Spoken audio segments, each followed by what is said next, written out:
This is the all-new Cherokee, the smaller brother to the Grand Cherokee, a car-based SUV that is competing in a very hotly contested segment. Vehicles like the CR-V, the Ford Escape, the RAV4, and the CX-5 from Mazda. But what sets this vehicle apart? It's a Jeep. So we're not just going to drive along the coastal highway here in Malibu, we're also going to take this vehicle into the mountains and go off-roading, because that's what you do with a Jeep.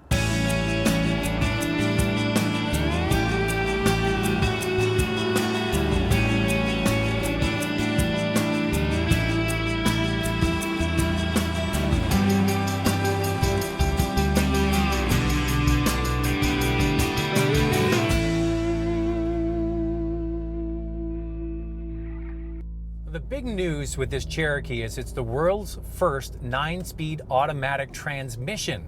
That really is quite remarkable. Now, they've had continuously variable transmissions in Jeep products, in the Patriot and the Compass. Remember the old Caliber from Dodge in the past? They've now switched to a 6-speed.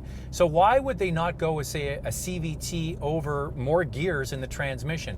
Well, they feel that the CVT has the feel that some people don't like. The engine gets ahead of itself and then the car seems to catch up. With this, you've got the traditional feel that most people like. So 9-speed automatic transmission gives you great fuel economy because the car is always in the right gear.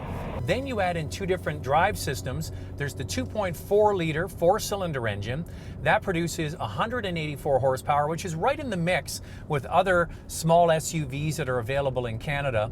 And for just $1,300 more, you can go to the 3.2 liter Pentastar engine. That's a new size of Pentastar. The traditional one is 3.6. So you go to 3.2 and it gets you 271 horsepower. So almost 100 more horsepower than the 4-cylinder for $1,300 more. That's good value. Now we're going up Mulholland Highway here and the road is quite twisty. It's actually a lot of fun.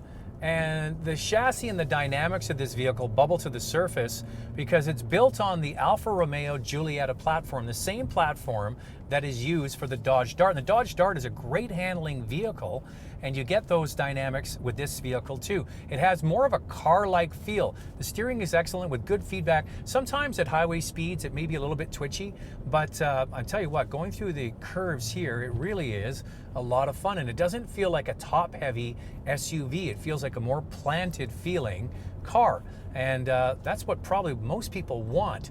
Sure, Jeep has the off-road capability, and we're going to test that out, but the majority of people are going to the mall, picking their kids up, and they want a car or a small SUV that feels solid on the road. Jeep has two drive systems and a purpose-built Trailhawk edition for off-road duty. The Active Drive 1 is a single transfer case, fully automatic system. This is what most people who don't get a front-wheel drive model will probably choose. Active Drive 2 has a 2-speed transfer case with low-range crawling capability. The front and rear drive shafts lock for better traction. Then there's the Trailhawk edition. It's the purpose-built Jeep Cherokee for off-road. We had a chance to experience the added ground clearance, better front and rear approach and departure angles, plus hill descent and low-speed crawling capability. The route that they had us take, I thought was only passable with a purpose-built Jeep Wrangler. But this Cherokee scampered up sand and rocks and down without any problem. This really is a Jeep through and through.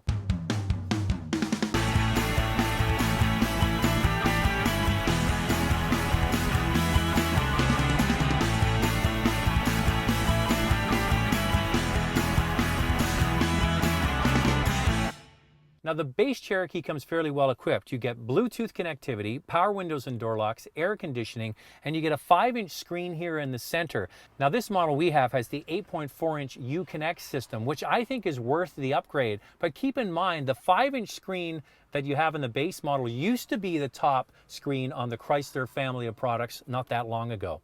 Overall impression reminds me of the bigger Grand Cherokee and the Dodge Journey, but that's not a bad thing. You see the stitching in the top of the dash and the overall layout of the radio and vents here, that's similar to the Grand Cherokee. But there's some features in here, like underneath the passenger seat, there's a hidden storage compartment. That's right out of the Journey. One thing you can get on some of the top models is a heated steering wheel. I particularly like that. You'll also notice behind the steering wheel and the instrument cluster, there's another screen there, and that's a programmable screen. It gives you information to the driver, but you can change different settings.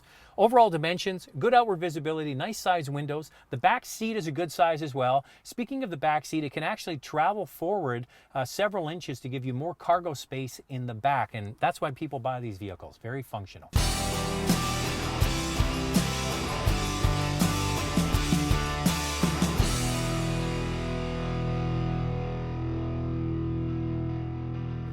Now the Cherokee, you know what? Chrysler really doesn't have a compact SUV. They had the Compass and the Patriot, but you know what? They missed the mark for so many people. If you're looking for something from Jeep that competes against CR-V, RAV4, all of that, this is the vehicle. Very competitive price, starts at just over $23,000 for a front-wheel drive model. Then you get into the all-wheel drive, it's almost $26,000. That's very competitive. The closest competitor on price probably would be the Forester. It's going to be interesting to see how the public takes to this vehicle. Styling definitely is eye-catching. You might like it or not like it, but after you see it for a while, it kind of grows on you. It's very unique. It's the first look at the Cherokee. A lot of technology packed into one small SUV.